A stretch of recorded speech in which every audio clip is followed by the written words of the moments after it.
Bonjour aux musulmans du monde et à tous les humains qui vivent sur cette planète Terre. Je m'appelle Mamadou Dimo Adou Abello. Je suis le fils aîné de Cheikhou Ibrahima de Kano. Adou Abello, l'imam principal de la mosquée centrale d'Adjoumani, au numéro 51 rue d'Ochodi. Je suis venu ici le mois dernier de Katina Gaora. Je suis de l'ethnie Peul, ma mère est Yoruba de Sobo. Je suis l'imam en second de la mosquée centrale de Gaora. Par la grâce d'Allah, je deviendrai l'imam principal de la mosquée à la fin de ce mois de Ramadan le samedi. Ceci est mon témoignage suite à ma rencontre avec le Seigneur Jésus-Christ.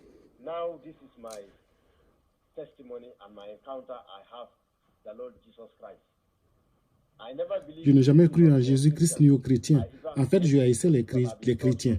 Car, depuis mon enfance, on m'avait enseigné que les chrétiens avaient changé la Bible, l'évangile de Jésus-Christ. S'ils l'avaient laissé tel quel, tout le monde serait devenu musulman. Pour cette raison, je hais les chrétiens. Certes, je ne les tue pas, mais je n'ai rien à voir avec eux. J'avais l'habitude d'acheter des Bibles. Je le confesse aujourd'hui devant l'homme de Dieu et je les déchirais. J'en achetais plusieurs uniquement pour les déchirer. Ça me fait mal. Ce problème me tracassait, mais étrangement, le lundi à 3h, environ 3h45 du matin, j'ai eu une rencontre avec Jésus-Christ. C'était le lundi, 23e jour du mois de Ramadan de cette année 2019, qui comprend et qui correspond dans le calendrier occidental au lundi 29 mai 2019, vers 3h45 du matin.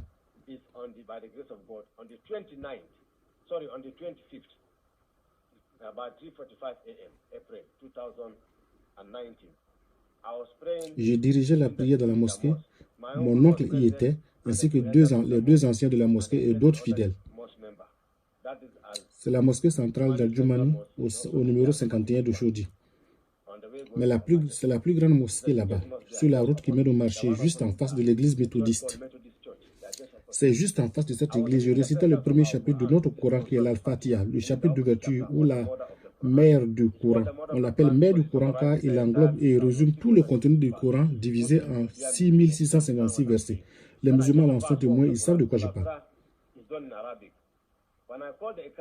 Quand je suis arrivé au verset 4 de cette sourate, Al-Fatiha, quand j'ai dit l'Akbar, dès que j'ai dit,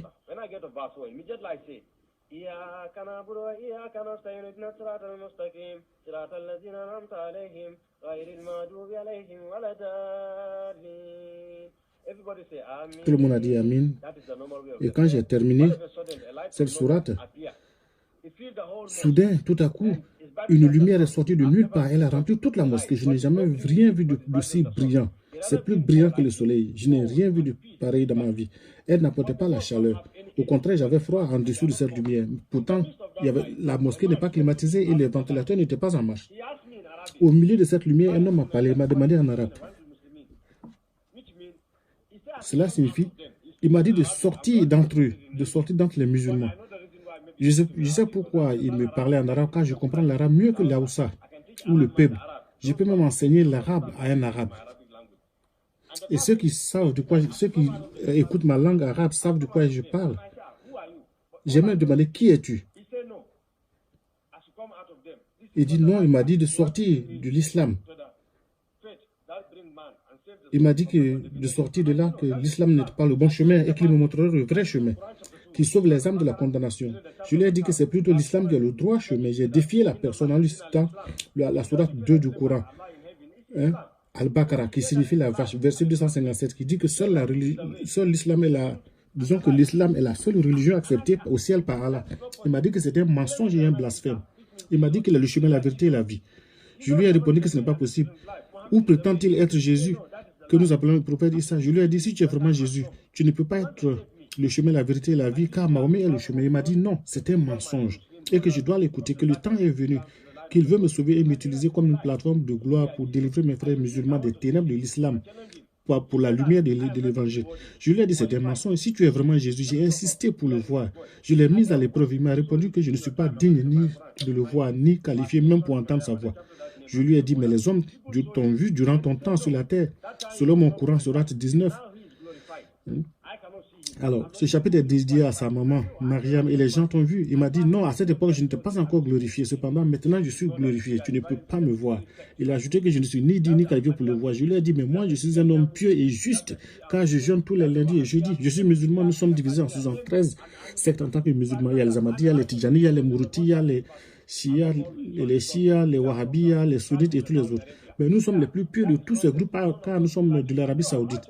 Il m'a dit que c'est du n'importe quoi et qu'aucun de nous n'est juste. Je lui ai dit que je suis juste car je jeûne tous les lundis, les jeudis, ainsi que les premiers, les 15 et les 16 de chaque mois. Je jeûne, je ne commets jamais de fornication. Les femmes de ma famille portent des hijabs et elles sont couvertes entièrement. Je n'ai jamais forniqué. Je donne une partie de mon salaire, 15 000 naira chaque mois aux veuves et aux orphelins. Je suis injuste. Il m'a dit que cela n'est pas la justice et que je suis tout simplement zélé, mais pas selon la véritable connaissance. Je lui ai dit, si tu es vraiment Jésus, tu devrais savoir que je suis instruit. Pourquoi j'ai dit ça? C'est que selon mon Coran chapitre 19, qui porte le nom de sa mère, Allah a honoré la mère de ce Jésus en tant que femme vertueuse. Allah dit que Jésus avait le pouvoir de guérir les malades, de réveiller les morts, d'ouvrir les yeux aux aveugles, qu'il a même pris de l'argile pour en faire une colombe et qu'il a soufflé dessus et l'argile est devenue un oiseau vivant. Ce qui veut dire que Jésus donnait la vie. J'ai donc insisté pour dire qu'il, s'il prétend être Jésus, qu'il me raconte ce que je disais au Dieu Tout-Puissant dans mes prières, les doigts. Quand je prie en tant que musulman, comme tout musulman d'ailleurs, il y a cette partie de notre corps qui touche la terre, les deux mains, le nez ou le front, les deux genoux et les orteils. Le Coran dit que ces bouts du corps humain témoignent en faveur ou contre vous le jour du jugement dernier. J'ai donc demandé à cette personne qui me parlait qu'il y a un doigt, une prière personnelle que j'adressais à Allah, que je n'ai jamais dite à voix haute, mais uniquement dans mon cœur. Si vraiment tu es Jésus, le Coran dit que tu es capable de savoir ce qui est dans mon cœur. Donc, dis-moi ce que je demandais à Allah dans mon cœur. J'ai été ébloui de surprise. J'étais déconcerté. Cette personne m'a raconté tout ce que je disais à Allah ces 10 dernières années. Le même Coran dit que, au chapitre 4, en Nissa, les femmes, verset 84, que seul Dieu Tout-Puissant connaît les secrets qui sont dans le cœur d'un homme. Donc Jésus est capable de savoir tout ce qui était dans mon cœur toutes ces années. Je vous en conjure, mes frères musulmans, si je veux être honnête envers vous, devrons-nous obéir ou désobéir à ce Coran? D'autant plus que vous voulez lui obéir à tout prix, même au prix de la mort. C'est bien au Coran, dans le Coran chapitre 4, les femmes, qui dit que seul Allah connaît les secrets qui sont dans le cœur, dans le cœur humain. Mais ce Jésus m'a rappelé tout ce que je disais à Allah et que je n'avais jamais dit ouvertement pendant les 39 dernières années. C'est toujours resté dans mon cœur et j'étais capable de me les sortir. Cela est une qualité réservée à Dieu Tout-Puissant. Je m'excuse, mais je veux croire en Jésus, mais j'avais encore un doute. Je lui ai demandé ce qu'il me voulait. Il m'a dit que si je ne nais de nouveau, je ne peux pas entrer dans le royaume de Dieu. Je lui ai dit ça, c'est insensé. Car je ne suis pas stupide. S'il ne le sait pas, j'ai fait l'université des sciences et technologies Kwame Nkrumah d'Accra au Ghana. Et j'ai dit à la voix que je suis bien instruit que sur le plan, aussi bien sur le plan académique que sur le plan islamique. J'ai passé 15 ans au Qatar à étudier la science d'interprétation du Coran et sa mémorisation. Le Coran comprend 6656 versets. J'ai tout mémorisé de Nasr al-Baqarah, c'est-à-dire du début à la fin du Coran. Les musulmans sauront de quoi je parle. Pour les chrétiens, c'est comme mémoriser la Bible de Genèse à Apocalypse. J'ai tout le Coran dans ma tête. Je n'ai pas besoin d'ouvrir le livre pour lire, car j'ai tout mémorisé dans l'âge de 15 ans. J'ai dit à la voix que je suis bien instruit, mais elle m'a répondu que je suis tout simplement zélé, mais pas selon la vraie connaissance, et qu'elle veut me conduire à la vraie connaissance qui sauve l'âme de la condamnation. Je lui ai dit, que veux-tu dire par naître de nouveau? La personne m'a dit que je dois chercher à le comprendre en approchant les chrétiens. Je lui ai dit que moi, j'ai beaucoup voyagé et que jamais je n'ai vu un homme qui est déjà né, retourner dans le sein de sa mère, pas même un bébé qui vient de naître tout juste. C'est tout simplement impossible. C'est insensé. Mais cet homme m'a dit non, que ce n'est pas insensé, que je dois l'écouter et chercher à savoir ce que cela signifie. Mon père a plus tard demandé à mon oncle, aux anciens de la mosquée, s'ils avaient vu cette lumière. Ils m'ont dit, oui, ils ont vu la lumière, mais ils n'avaient pas entendu la voix que moi j'ai entendue. Donc, selon eux, c'était un démon qui m'avait parlé, un djinna, comme on dit chez nous les musulmans, pour polluer mon esprit. Vous savez que le samedi marquant la fin du Ramadan, je devais être ordonné comme imam principal de notre mosquée centrale de Daoura. Ils m'ont dit d'oublier cette affaire, que c'est une honte, une disgrâce. Je leur ai dit que j'ai entendu ce que j'ai entendu. Nous sommes allés à la mosquée, j'étais invité par la grâce de Jésus dans une autre mosquée.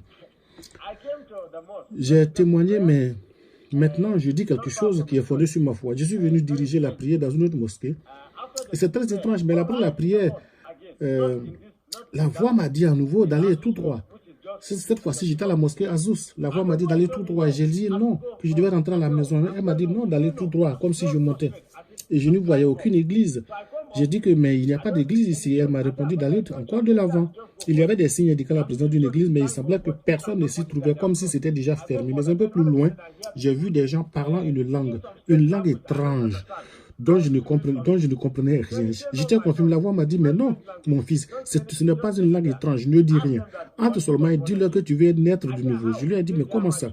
Elle m'a dit, ces gens sont le peuple que je me suis choisi, mais ils ne le savent pas. Parce que parfois, ils se demandent s'ils sont au bon endroit, spécialement les fidèles. Elle m'a dit que la raison pour laquelle les bénédictions et les miracles tardent, ce n'est pas à cause de leur pasteur, que leur pasteur était un serviteur choisi pour cette génération. Le problème, c'est eux-mêmes, car c'est leur familiarité avec le serviteur de Dieu qui est le problème. Ils sont trop familiers avec le serviteur. Je devais leur dire qu'ils sont trop habitués au serviteur et qu'il est grand temps pour eux de sortir de cette familiarité, de se focaliser sur ces enseignements et de les mettre en pratique. S'ils le font, il leur accordera les désirs de leur cœur et que leurs bénédictions qui tardent jusqu'ici ne tarderont plus. Il m'a dit d'entrer dans ce lieu. Quand je suis entré là, je leur ai dit que je ne leur ai pas raconté toute ma rencontre avec Jésus. J'ai seulement dit que je vais naître de nouveau car c'est ce qui me préoccupait et pour moi c'était insensé. J'ai rencontré un fidèle serviteur, lui a dit de venir me voir. Son nom est Godsen. Il était tellement heureux, il m'a demandé de m'asseoir dans un coin d'attendre le pasteur jusqu'à ce qu'il termine la prière. Je les entendais parler cette langue étrange, langue insensée pour moi, car ce n'est pas une langue de Nigeria, ce n'est pas Yoruba, ni Fulani, ni Hausa, ni Kalaba, ni Igbo. Donc j'étais confus. Je me demandais ce qui n'allait pas chez ces gens-là. Ou ne sont-ils pas nigérians? Mais quand le pasteur est venu, il m'a dit qu'il n'y avait plus de temps. Donc, il fallait qu'on prie car Jésus m'avait déjà sauvé. Il fera sa part, avait-il dit. Mon Seigneur fera son travail, disait-il. Je sais qu'il t'a sauvé. Il m'a dit qu'un homme en Arabie Saoudite, atteint du sida, a été guéri par Jésus sur son lit de mort. C'était un chèque. Et nous, les musulmans, nous savons que un chèque, c'est l'ordre le plus élevé, l'ordre final dans le monde islamique. Jésus l'a sauvé. Moi, je ne suis pas encore parvenu à ce niveau. Mais s'il plaît à Dieu, je devais atteindre cette éminente position dans 2 ans, avant que Jésus ne m'apparaisse. Son serviteur a prié pour moi, il ne me connaissait pas. Donc, pourquoi a-t-il dit que Jésus avait déjà fait son travail? J'étais confus. De quoi parlait cet homme? J'ignorais qu'il annonçait ce que Jésus ferait, car Jésus lui avait déjà vendu la mèche. Je suis rentré à la maison, j'étais convaincu, et en même temps j'étais confus. Il m'a dit que Jésus avait déjà terminé le boulot et qu'il ferait encore de plus grandes choses dans ma vie. Je me souviens que dans la prière, il a déclaré que ce Jésus me visiterait et qu'il me remplirait de son esprit. Mais tout cela me semblait insensé. Je disais seulement Amen, Amen, et je suis rentré chez moi. Jésus m'a dit que la prière de son serviteur ne tombe jamais par terre, mais que c'est seulement son peuple qui était trop familier avec son serviteur. C'est pour cette raison que leur bénédiction tardait. Aussi devrait-il apprendre à l'honorer et cesser de s'attarder sur son aspect extérieur. Il allait changer leur destinée si seulement il pouvait le croire. Je suis allé à la maison et mon père était très en colère. Quand j'étais avec le pasteur, il avait essayé de me joindre plusieurs fois et il n'arrivait pas à me joindre. Ou plutôt, je ne décrochais pas. Il voulait même m'envoyer le chauffeur pour me chercher, mais je n'ai pas dit ma position exacte. Et Godson m'en est témoin. Je continue de lui dire que je viens.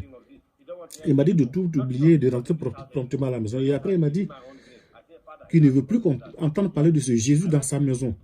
Que autrement, il me faudrait creuser ma propre tombe. J'ai dit, papa, ça n'ira pas jusque-là. J'ai bien compris ce que tu as dit. Je suis allé dormir aux environs de 1h30 dans ce ramadan. C'est la période du Fujra, c'est-à-dire les 10 derniers jours du mois sacré de Ramadan. Nous le savons tous, selon le hadith du prophète Mahomet, dans Bukhari et Muslim, volume 22, il est mentionné que nous cherchons seulement une nuit, la nuit du défunt, parmi ces 30 ou 29 jours de Ramadan.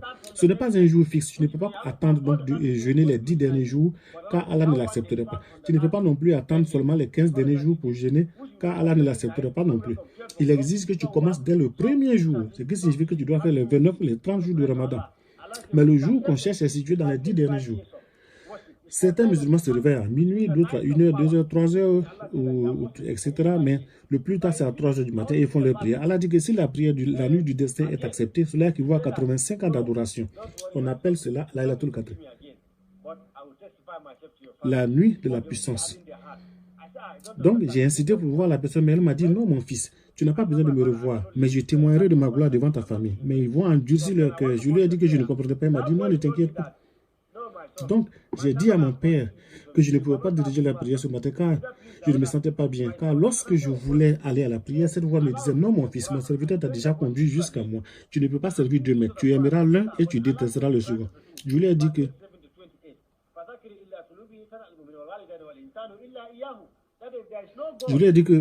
Allah dit dans le Coran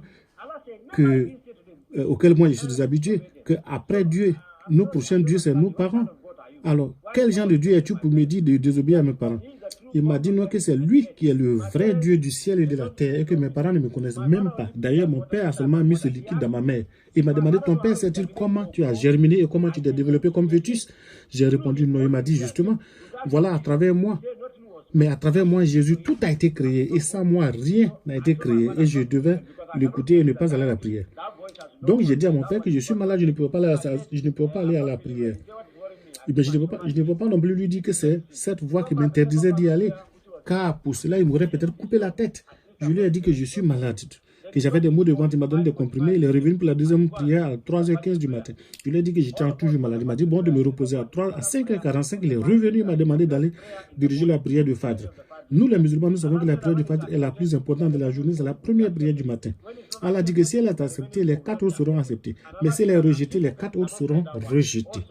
Allah ajoute qu'un hypocrite ne peut pas faire cette prière, alors que cette prière, ainsi que la prière de 7h15 du matin. Allah dit aussi que les hypocrites ne peuvent l'accomplir non plus. C'est cela notre système de croyance. Si je ne priais pas, je serais un hypocrite. J'ai dit à mon père que je suis toujours malade et que je ne peux pas diriger cette prière. Cette fois-ci, il s'est senti très offensé.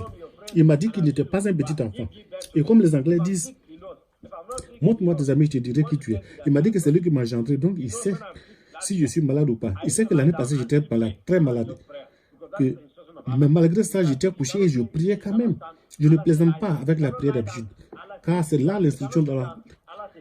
Quand tu es malade et que tu ne peux pas te tenir debout, Allah dit, prie étant couché. Si tu ne peux pas te coucher, Allah dit, assieds-toi et prie. Si tu ne peux pas t'asseoir, Allah dit encore que les gens doivent te tenir afin que tu fasses les gestes de la prière. Il n'y a aucune excuse pour faire la prière. Je veux dire à mes frères musulmans, avant de continuer, posons-nous une question. N'est-ce pas de l'esclavage? Si je me base sur ce que me dit Jésus, notre prière islamique est un esclavage. Si tu es malade, le Dieu du ciel, selon le Coran, chapitre 10, et même dans les Bismillah ar-Rahman ar-Rahim, au nom d'Allah le plus gracieux, le plus miséricordieux, si ce verset est vraiment vrai, si Allah est vraiment miséricordieux, pourquoi exige-t-il qu'on prie même quand on est malade et qu'on serait incapable de prier? Le vrai Dieu du ciel ne peut pas être aussi méchant. Si tu es malade, il devrait comprendre que tu ne te sens pas bien. Ce Dieu nous dit aussi dans le Coran, chapitre 8, et je dis ceci à mes frères musulmans pour qu'ils sachent que je ne suis pas un fou, je ne suis pas stupide non plus. Ou sans doute croient-ils que des chrétiens m'ont corrompu en me donnant de l'argent. Je sais que cela se passe, que tout cela passe par leur tête. Je le sais quand j'étais avec eux. Ces idées nous passent par la tête. Personne ne m'a offert de l'argent. C'est pourquoi j'ai mentionné le nom de mon père Ibrahim Dimo Bello, l'imam principal de la mosquée centrale d'Adjoumani.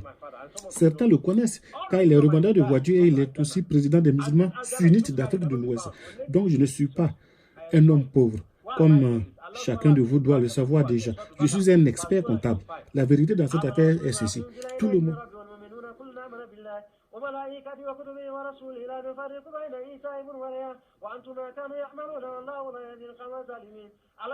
Tout le monde sait que mon désir principal c'est d'aller au paradis. Mais je regrette de vous le dire. Sans Jésus, personne ne peut y aller. Je regrette de vous le dire. Mais sans Jésus, personne ne peut aller au paradis. Pourquoi je dis cela? Allah dit dans la sourate 2, Al-Baqarah, verset 285, « Oh, vous qui croyez parmi les musulmans, croyez en tous les livres que j'ai envoyés avant vous et en tous les prophètes. » Et cela inclut la Bible. Comment soudain dit-il encore que la Bible a été changée et corrompue? Le même Allah dit de croire en tous les livres précédents, y compris la Bible, l'évangile de Jésus, la bonne nouvelle. Mais il dit aussi qu'il a envoyé 124 000 prophètes, ce que tous les musulmans croient. Mais Allah dit qu'il faut croire en tout cela. Et il dit aussi que tous ces 124 000 prophètes sont tombés en dessous de sa gloire, sauf Jésus-Christ, le fils de Marie. Certes, il n'a pas dit le fils de Dieu, il a dit le fils de Marie. C'est pas grave. Mais il dit que c'est ce Jésus-là seul qui n'a jamais péché. Allah prétend que Mahomet va intervenir cependant en notre faveur le jour du jugement dernier. Selon les hadiths, volume 32 de Bukhari. Maintenant, comment cela est-il possible puisque Mahomet a péché? Allah lui-même affirme dans le Coran. Oh Mohamed, demande-moi de te pardonner et je te pardonnerai tes péchés présents et tes péchés futurs.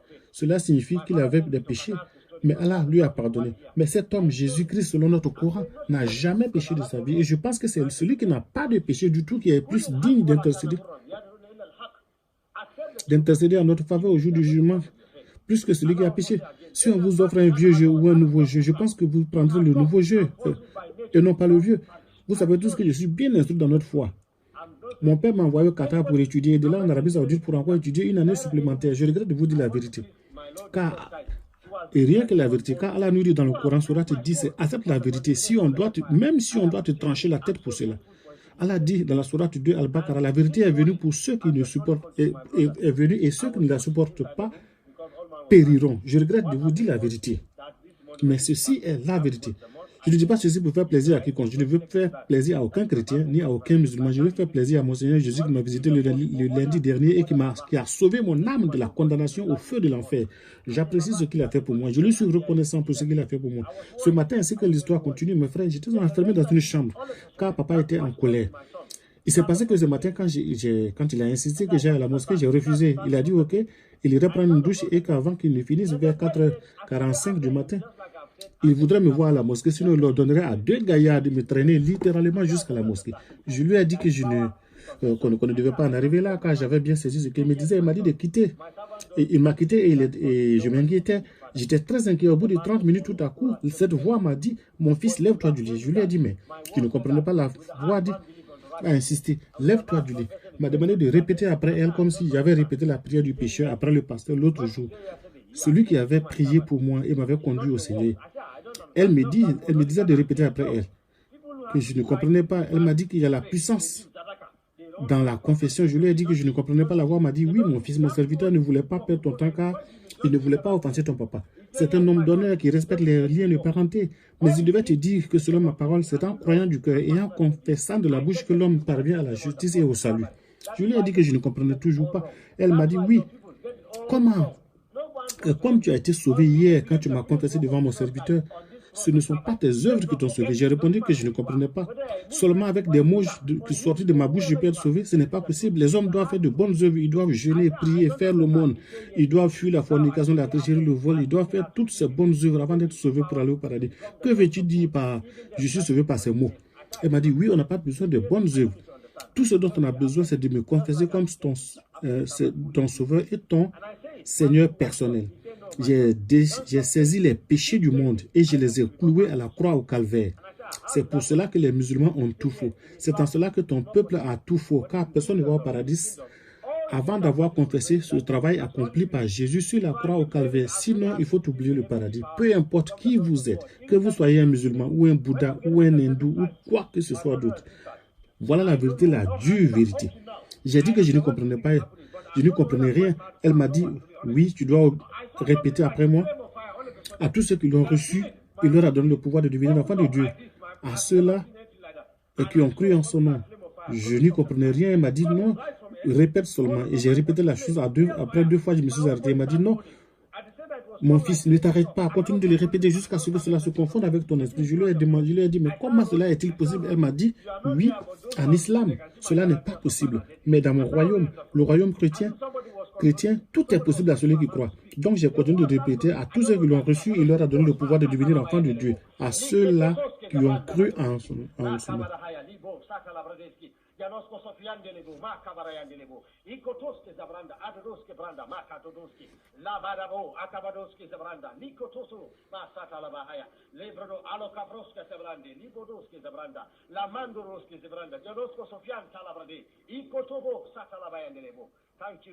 C'est comme ça que je parlais en langue.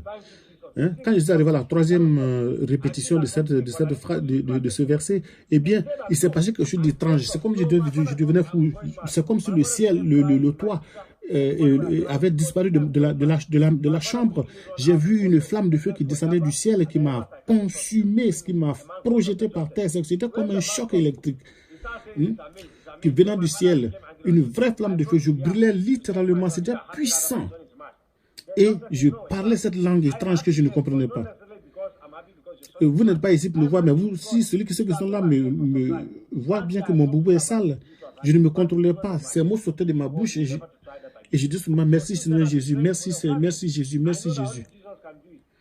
Et donc mon père, tout le monde était paniqué, ma mère pleurait, ma soeur aussi pleurait, mon père souhaitait aller chercher le docteur Joseph de Yaba pour venir m'examiner parce qu'il pensait que j'étais devenu fou. Et quand le médecin est venu, il était émerveillé, il était étonné. Il a dit, et mon père s'est fâché avec lui, il a dit, mais je t'ai envoyé ici pour que tu examines mon fils et toi, tu es heureux de voir qu'il est devenu fou. Le docteur lui a dit, non, imam, je suis certes heureux, mais pas parce que ton fils est devenu fou, simplement parce que je vous ai porté en prière depuis un bon moment. L'an passé, je t'ai parlé de ce Jésus et je t'ai même offert une Bible et tu me l'as jeté à la figure et tu m'as dit tu m'as même mise en garde de ne plus jamais recommencer ça. Donc, depuis ce temps, je continue de prier pour ta famille. Je sais que Jésus seul peut faire ça. Je ris car Jésus l'a déjà fait. Jésus a sauvé, t'a sauvé.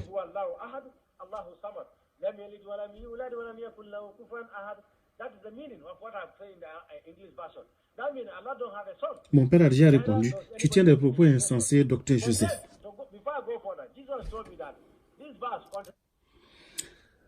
Tu tiens des propos insensés, docteur Joseph. Ton fils, imam, ton fils a été choisi par Jésus. C'est le travail du Saint-Esprit que tu vois. Et mon père lui a dit, je vois que toi aussi tu deviens fou comme mon fils. Mais je comprends, mon père, car selon sa perception, le Coran chapitre 14 dit ceci, que Dieu Tout-Puissant, que Allah, le Tout-Puissant, confesse que Jésus est notre maître, que Mahomet est notre maître et qu'il est notre Saint-Esprit. C'est ce que le Coran dit. Mon père a dit que le Saint-Esprit donc ne peut pas enseigner à mon fils, à son fils, que Jésus était le Fils de Dieu.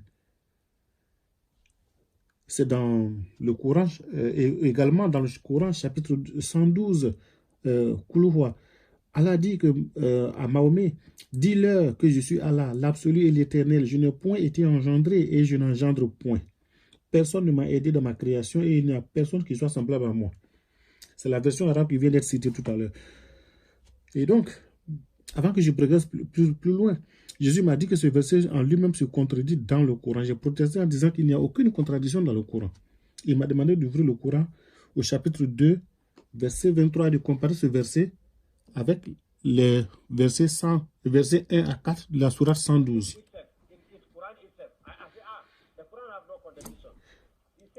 Donc, il m'a dit donc de voir. Donc, je suis allé au verset 23 de la sourate 2, Al-Baqarah, où il est écrit que Allah, et puis je compare avec la sourate 112, verset 1 à 4, où il est écrit que Allah n'a pas de mère, ni de père, ni de fils, et que personne ne l'a aidé de sa création. Et si cela est vrai, pourquoi Allah dit dans la sourate 2, Al-Baqarah, la vache, nous avons créé les 7 cieux et les 7 terres, etc.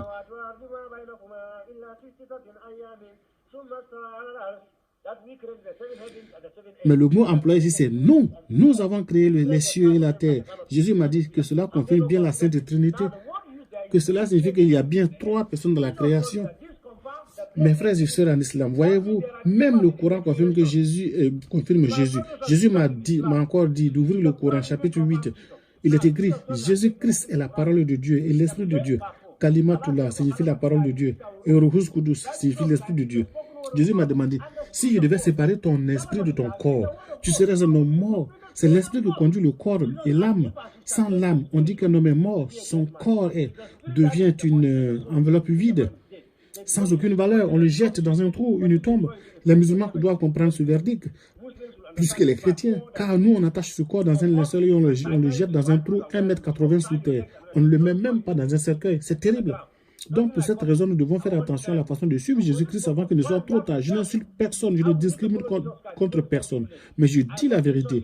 Mes frères musulmans, c'est le Coran qui dit que Jésus est la parole de Dieu et l'Esprit de Dieu. Vous possédez un Coran, vous pouvez l'ouvrir et vérifier ce qui est écrit dedans. Vous lirez et vous comprendrez ce que je dis. Quand nous prions, chaque musulman dit ceci. Et c'est élémentaire, l'Al-Fatiha, le premier chapitre du Coran, que tout le monde apprend entre l'âge de 7 ou 8 ans. Que tu pries seul à la maison ou qu'un imam te dirige, ou bien que tu pries sur le lieu du travail, tu dois réciter Al-Fatiha.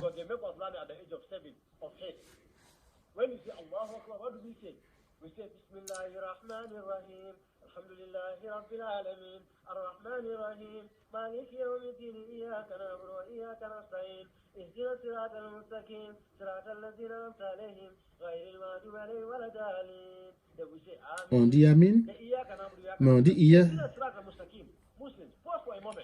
Mes frères musulmans, pourquoi posons-nous la question, pourquoi dit-on toujours qu'il faut qu'Allah nous montre le droit chemin? Coran chapitre 1, verset 4. Cela signifie montre-nous le droit chemin. Mohamed demande à Allah de lui montrer le droit chemin. Pourquoi nous continuons de répéter cette demande? Jésus m'a dit ceci. Si vraiment le prophète Mohamed connaissait le chemin, pourquoi continuerait-il à demander à Allah de lui montrer le droit chemin? Cette sourate particulière, nous la répétons jusqu'à 27 fois par jour au cours de nos prières quotidiennes. Montre-nous le droit chemin. Montre-nous le droit chemin. Cela montre clairement que nous ne connaissons pas le droit chemin. Maintenant, j'ai vu l'homme qui dit « Je suis le chemin, la vérité et la vie. Nul ne vient de Père que par moi. » Je le crois. Le genre de paix dans l'âme que je ressens maintenant, je ne l'ai jamais ressenti en tant que musulman, ni depuis ma naissance. C'est comme si on avait enlevé mon corps, comme si on avait versé de l'eau glacée sur mon cœur. Je me sens en paix. C'est comme si on m'avait remis le monde entier en cadeau. En fait, je me sens plus grand que cet homme, le président des États-Unis, Donald Trump. Je me sens plus grand que lui. Car, excusez-moi, si on enferme Donald Trump dans une chambre et qu'on la ferme à clé, il ne veut pas sortir. Mais mes frères musulmans, aujourd'hui même, je suis sorti d'une chambre fermée à clé sans avoir eu besoin de la clé. Et je vous dirai comment cela est arrivé. On m'avait enfermé à clé, mon père était en colère, il avait chassé le docteur Joseph. Il disait que nous sommes des musulmans sunnites et que nous ne lisons pas la Bible. Mais que tout ce que je disais, mais le médecin disait que tout ce que je disais, eh bien, c'était les mystères de la Bible que je révélais. Mon père lui a dit, mais docteur Joseph, tu ferais mieux d'arrêter cela, car ça m'énerve.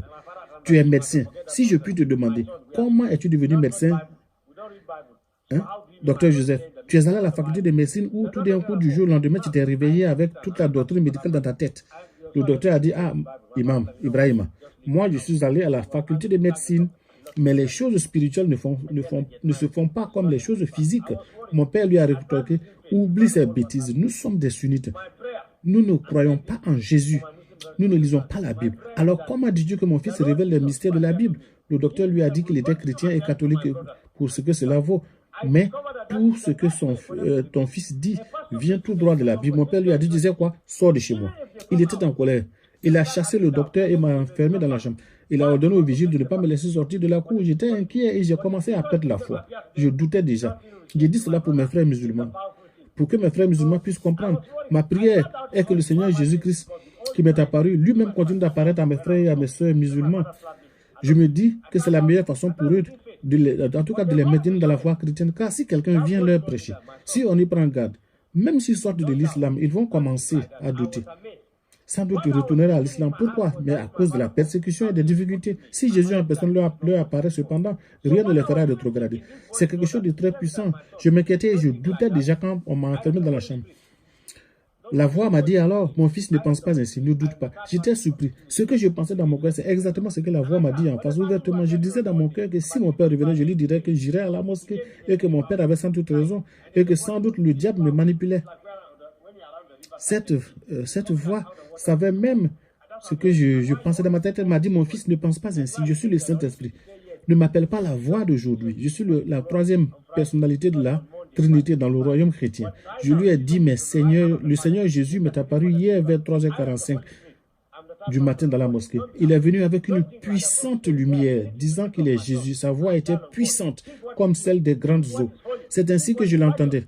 Mais pourquoi toi tu viens avec une voix fluette et si faible?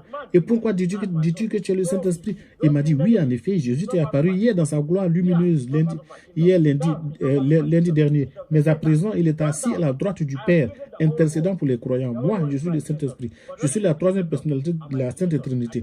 N'aie pas peur. Ne pense pas ainsi. Dès aujourd'hui, ne pense plus négativement. Si tu penses comme un enfant de Dieu, pense à ce qui est pur, pense à ce qui est saint et juste et fidèle. Car contre ceci, il n'y a pas de loi. Tel qu'un homme pense dans son cœur, tel il sème sa semence. Tout ce qui est négatif ne fait pas partie de mon royaume. La peur ne fait pas partie de mon royaume. Le doute ne fait pas partie de mon royaume. Mais cela vient de Satan. Ne doute point. J'ai créé le monde entier. J'ai créé le monde Le monde entier est ma création. Seuls les chrétiens sont mon peuple. Et je lui ai dit, mais comment cela veut-tu dire que nous, les musulmans, nous n'en faisons pas partie? Il m'a dit exactement, le peuple chrétien est composé de mes vrais sacrificateurs. C'est à ce peuple, c'est un peuple à part. Cette nation, c'est une nation sainte. Je les ai créés pour être dans la gloire. Mais certains d'entre eux ont toujours des problèmes. Plusieurs d'entre eux ne sont pas prêts. Ils croient en moi, mais ils voient en la Bible un livre d'histoire. Pour certains, c'est un roman. Certains même pensent que les miracles qui s'y trouvent quand j'étais sur la terre, quand Jésus était sur la terre, sont des choses du passé qui n'existent plus. Et ils ne savent pas que ma parole est puissante et plus tranchante qu'une épée à double tranchant. Ils l'ignorent. C'est pourquoi ils sont remplis de peur et de doute. Ce genre de chrétiens, mon fils, je ne veux pas que tu deviennes comme l'un d'entre eux. Je les appelle les chrétiens tièdes. Je lui ai demandé, mais Saint-Esprit, qu'est-ce que tu appelles chrétien tiède? Il m'a dit, mais ce sont des gens qui croient en moi aujourd'hui, mais 5 minutes plus tard, ils commencent à douter. C'est pourquoi ils n'obtiennent pas ce qu'ils désirent, parce qu'ils doutent. Les chrétiens sont des véritables sacrificateurs. Les chrétiens sont mes véritables sacrificateurs. Tout ce qu'ils décrètent sur la terre sera décrété au ciel. Tout ce qu'ils délient sur terre sera délié au ciel. Mais pourquoi les choses ne se passent pas ainsi? Parce qu'ils doutent. Ils m'adorent des lèvres pour certains d'entre eux, mais leur cœur est très éloigné de moi. Le cœur n'y est pas. C'est pour cela qu'ils échouent, mon fils. Dès aujourd'hui, crois seulement et ne doute point. Car ceux qui croient, des rivières d'eau vive couleront de leur sein. Ne doute jamais. Maintenant, tiens la porte. J'ai dit, mais la porte est fermée à clé. Il m'a dit, tiens le poignet, car je détiens les clés de toutes les portes. Quand j'ouvre, personne ne peut fermer. Et quand je ferme, personne ne peut ouvrir. Maintenant, tiens le poignet de cette porte. C'est comme si quelqu'un avait mis la clé dans la serrure. La porte s'est ouverte devant moi. Je suis devenu fou, frère musulman. Je n'y croyais pas. Et j'avais aussi peur que le vigile au portail me voie. Et le Saint-Esprit m'a dit, il ne pourra pas te voir. J'ai dit, non, le vigile garde là où le portail. Il me verra sûrement. Il a des yeux pour voir, il a des oreilles pour entendre. Le Saint-Esprit m'a dit, non, non, mon fils. Il est grand temps pour que tu crois en ma parole. Grand temps que tu honores ma parole. Marche et passe devant lui. Il ne te verra pas. J'ai protesté, oh non, le monsieur va me voir. Il m'a répondu, non, mon fils, ils ont des yeux, mais ils ne peuvent pas voir. Ils ont des oreilles, mais ils ne peuvent pas entendre. Le Dieu de ce monde les a aveuglés par rapport à la gloire de l'évangile de Jésus-Christ, qui est l'image même de Dieu. Si cette gloire brillait sur eux, ils ne la verraient point. Je suis sorti par le portail sans que personne ne dise, moi je n'en croyais pas mes yeux.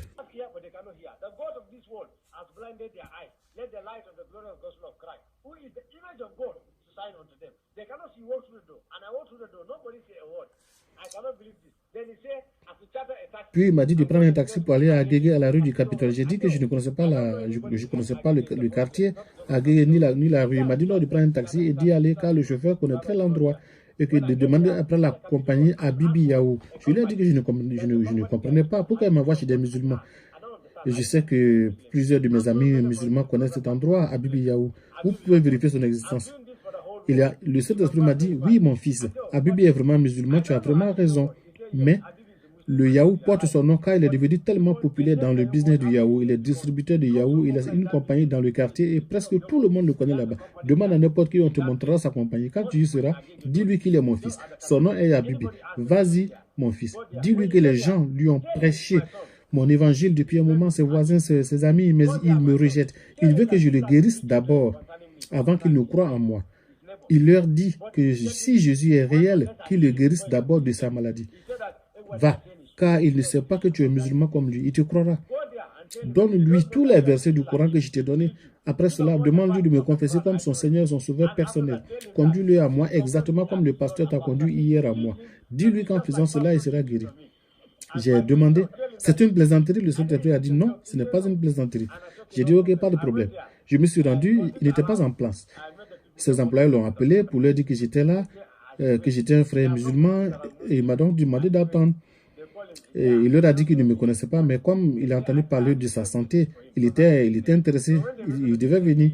Et puis plus tard, il a vu qu'il ne peut pas venir, il a donc envoyé sa femme Adja Khadija, qui est venue me rencontrer. Et elle est venue expliquer ce que j'avais à dire. Elle était abasourdie. Jésus m'a dit que sa parole n'avait pas de barrière, car elle surpasse les villes et les nations.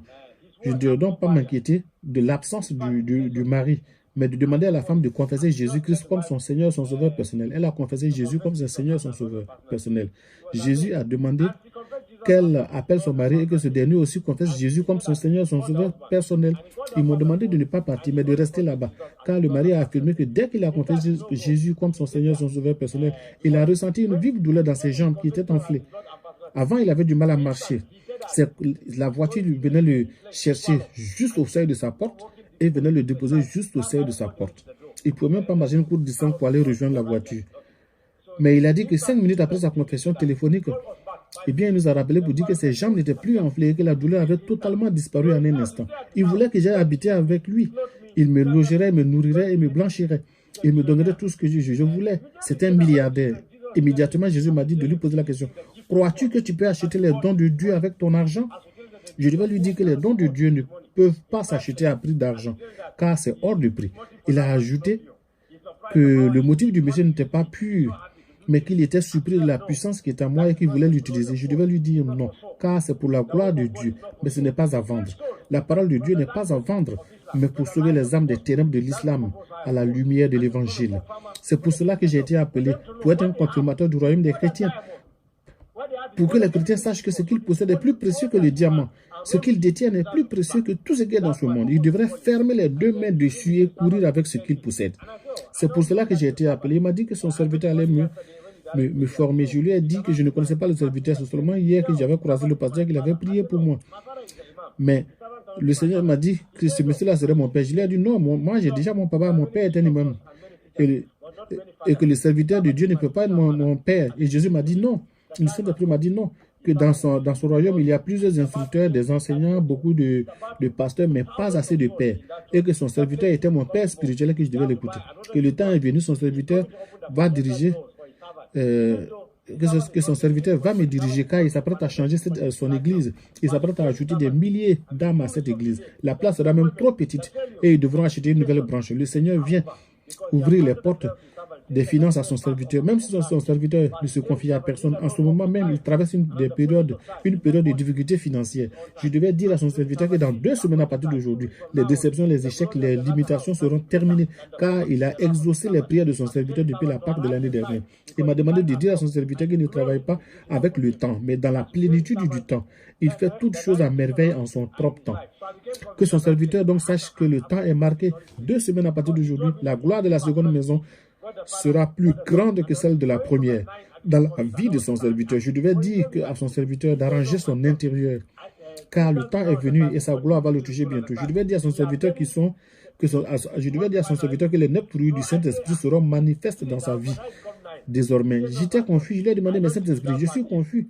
Il ne comprend plus. Tu m'as dit que vous étiez 3. Dieu le Père, Dieu le Fils et Dieu le Saint-Esprit. Et maintenant, tu parles de 9. Je ne comprends pas. Mais tu m'avais dit que vous étiez 3. Il m'a dit, non, mon fils. Les chrétiens ne me comprennent pas. Mais vous, les musulmans, vous devriez me comprendre, car vous avez un esprit inquisiteur. Vous posez beaucoup de questions pour comprendre. Je lui ai dit que, mais si tu parlais tantôt de 9, là, on est à 9.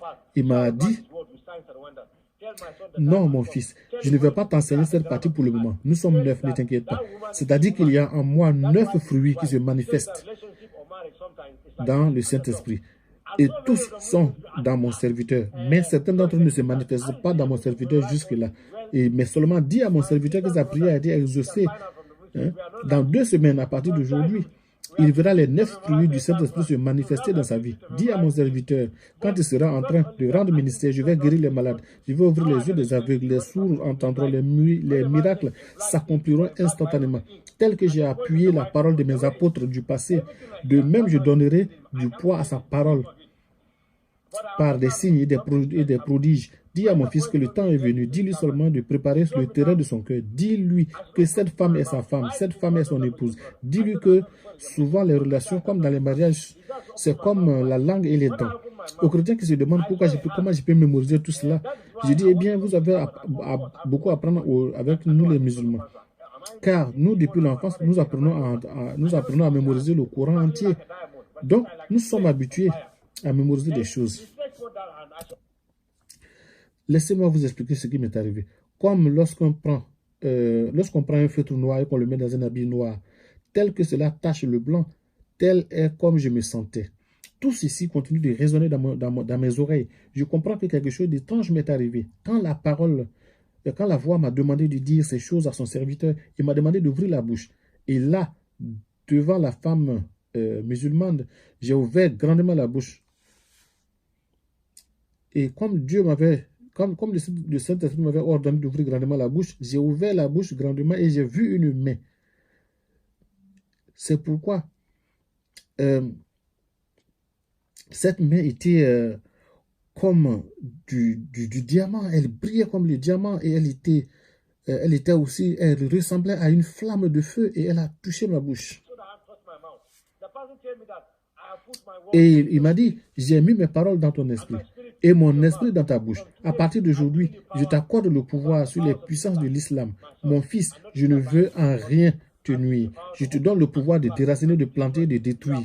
Tu es le prophète, tu es mon prophète choisi. Je lui ai dit non, je ne peux pas devenir ton prophète. Le Coran dit que Mahomet est le dernier prophète au chapitre 8. Il m'a dit, oublie cela mon fils.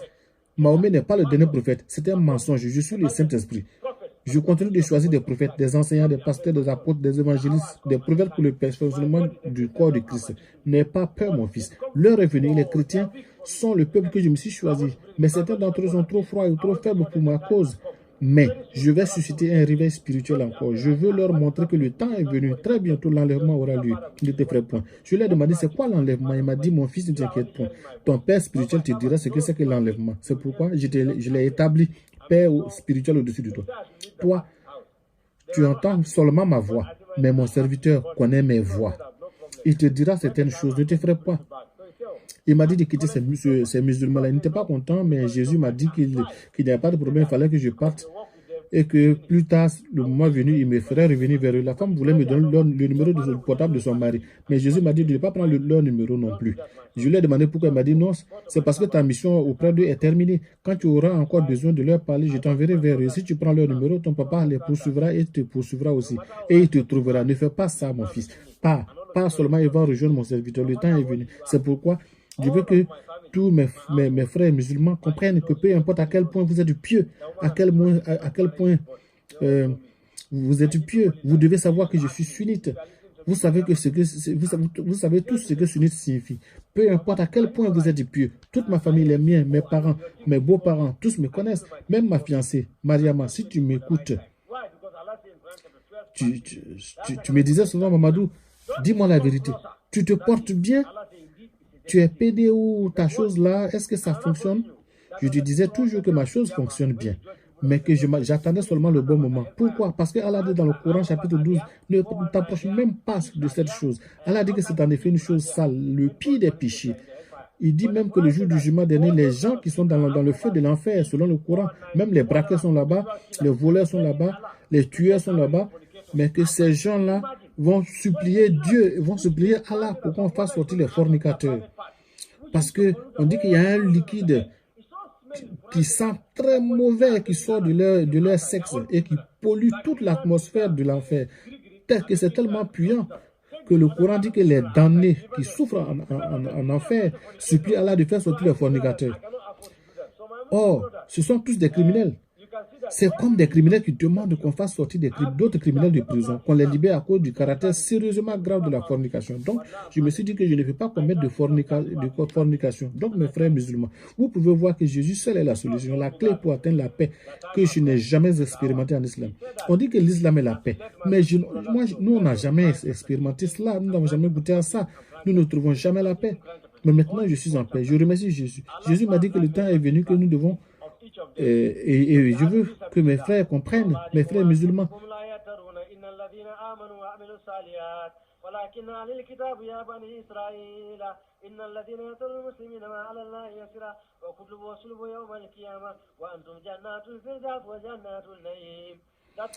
Donc, ces versets-là, issus des chapitres 15, 14, 8 et 3, disent sur la djihad, sur le combat dans le chemin d'Allah. Oh, vous qui croyez parmi les musulmans et les musulmanes que seul le peuple d'Israël ne s'est pas éloigné de la vérité jusqu'à ce qu'une preuve claire vienne à lui, qu'ils ont changé leur livre et que je leur ai envoyé, c'est-à-dire l'évangile qui est la bonne nouvelle et la Torah. Et Allah dit, oh vous là, vous où que vous les trouviez, pourchassez-les, tuez-les. Sûrement Allah vous accordera 72 femmes perpétuellement vierges.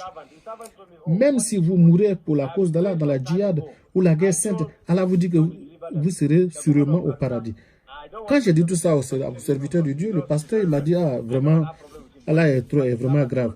Car il prie depuis un moment pour que Dieu délivre le gouverneur de Kaduna. Je ne vais pas mentionner son nom parce qu'il me connaît. Et c'est pour des questions de sécurité évidentes. Il me connaît très bien, je n'ai pas de problème avec lui. Mais le serviteur de Dieu m'a dit qu'il prie depuis un moment pour beaucoup de musulmans. Jésus m'a dit aussi que c'est à cause des prières des musulmans, des chrétiens qu'il m'est apparu. Que c'est donc à cause de la prière des chrétiens qu'il m'est apparu. Pas à cause de mes propres prières musulmanes. Ou mes jeûnes, ou ma piété. C'est à cause de la prière des chrétiens.